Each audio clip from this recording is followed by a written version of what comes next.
एक आदमी ने एक बहुत ही खूबसूरत लड़की से शादी की। शादी के बाद दोनों की जिंदगी बहुत प्यार से गुजर रही थी। वह उसे बहुत चाहता था और उसकी खूबसूरती की हमेशा तारीफ किया करता था। लेकिन कुछ महीनों के बाद लड़की चर्म रोग स्किन डिजीज से ग्रसित हो गई और धीरे धीरे उसकी खूबसूरती जाने लगी। खुद को इस तरह देख उसके मन में डर समाने लगा कि यदि वह बदसूरत हो गई तो उसका पति उससे नफरत करने लगेगा और वह उसकी नफरत बर्दाश्त नहीं कर पाएगी। इस बीच एक दिन पति को किसी काम से शहर से बाहर जाना पड़ा। काम खत्म कर जब वह घर वापस लौट रहा था, उसका एक्सीडेंट हो गया। एक्सीडेंट में उसने अपनी दोनों आंखें खो दी, लेकिन इसके बावजूद भी उन दोनों की जिंदगी सामान्य तरीके से आगे बढ़ती रही। समय गुजरता रहा और अपने चर्म रोग के कारण लड़की ने अपनी खूबसूरती पूरी तरह गंवा दी।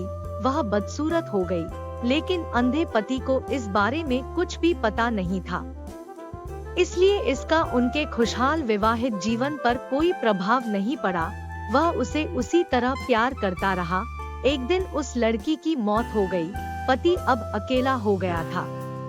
वह बहुत दुखी था। वह उस शहर को छोड़कर जाना चाहता था।